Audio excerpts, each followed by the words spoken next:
অবশেষে ইরানের কাছে মাথা নত করল যুক্তরাষ্ট্র। তেহরানের কাছে পরমাণু চুক্তির প্রস্তাব পাঠিয়েছে ওয়াশিংটন। ইরানের ভয়ে কাঁপছে মধ্যপ্রাচ্যের 3 দেশ। ইরান ইস্যুতে জটিল সংকটে যুক্তরাষ্ট্র। পুশ ইনের পর এবার বাংলাদেশের আকাশে ভারতীয় ড্রোন কিসের আভাস দিচ্ছে? চীনের স্বপ্নে ট্রাম্পের থাবা, আবারও উত্তেজনায় চীন মার্কিন সম্পর্ক।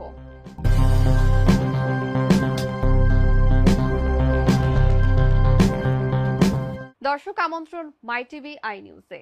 এতক্ষণ দেখছিলেন শিরোনাম, সাথে আছে আমি শাজিয়া শাওন। ওয়ালটন টেলিভিশন মাত্র 25,490 টাকায় পাচ্ছেন গুগল টিভি।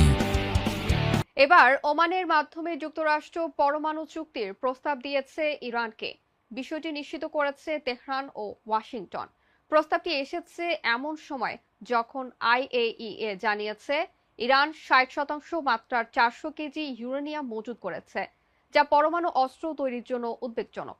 যুক্তরাষ্ট্র বলেছে ইরান কখনই পারমাণবিক বোমার অধিকারী হতে পারবে না, তবে ইরান বলছে তাদের কর্মসূচি শান্তিপূর্ণ এবং আইএইএ এর প্রতিবেদন রাজনৈতিক উদ্দেশ্য প্রণোদিত। কিছু মতভেদ থাকলেও আলোচনায় উভয় পক্ষই আশাবাদী। বিস্তারিত রিপোর্টে। অবশেষে ইরানের কাছে মাথা নত করল যুক্তরাষ্ট্র। বিশ্বের সবচেয়ে ক্ষমতাধর দেশ যুক্তরাষ্ট্র ইরানের কাছে পরমাণু চুক্তির প্রস্তাব পাঠিয়েছে। এরপর থেকেই ইরানের দিকে তাকিয়ে আশায় দিন গুনছে ট্রাম্প প্রশাসন। যুক্তরাষ্ট্র ও ইরানের মধ্যস্থতাকার স্থগিত পারমাণবিক আলোচনা আবারও গতি পাচ্ছে। ওমানের মধ্যস্থতায় তেহরানের কাছে একটি নতুন চুক্তির প্রস্তাব পাঠিয়েছে যুক্তরাষ্ট্র। বিষয়টি 31 মে নিশ্চিত করেছে দুই দেশই।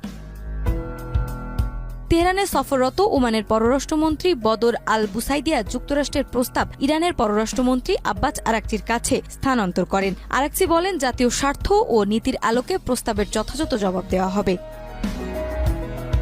এই প্রস্তাবের প্রেক্ষিতে আন্তর্জাতিক আণবিক শক্তি সংস্থা আইএইএ প্রকাশ করেছে যে ইরান বর্তমানে 60% মাত্রায় প্রায় 408 কেজি ইউরেনিয়াম মজুদ রেখেছে, যা পরমাণু অস্ত্র তৈরির জন্য প্রয়োজনীয় 90% মাত্রার কাছাকাছি। গত 3 মাসেই এই মজুদ 50% বেড়েছে। সংস্থাটি এই অবস্থাকে নজরবিহীন ও উদ্বেগজনক বলছে। হোয়াইট হাউসের প্রেস সেক্রেটারি ক্যারোলিন লিভিট বলেন, এই চুক্তি গ্রহণ করাই ইরানের জন্য শ্রেয়, কারণ প্রেসিডেন্ট ট্রাম্প স্পষ্ট করে দিয়েছেন ইরান কখনোই পরমাণু অস্ত্র অর্জন করতে পারবে না। তবে ইরান তার পরমাণু কর্মসূচিকে শান্তিপূর্ণ দাবি করে আইএইএ এর রিপোর্টকে রাজনৈতিক উদ্দেশ্য প্রণীত ও ভিত্তিহীন বলে অভিহিত করেছে। ওমানের মধ্যস্থতায় গত এপ্রিল থেকে আলোচনার নতুন পর্ব শুরু হলেও দুই পক্ষের মধ্যে এখনও কিছু গুরুত্বপূর্ণ বিষয়ে মতপার্থক্য রয়ে গেছে।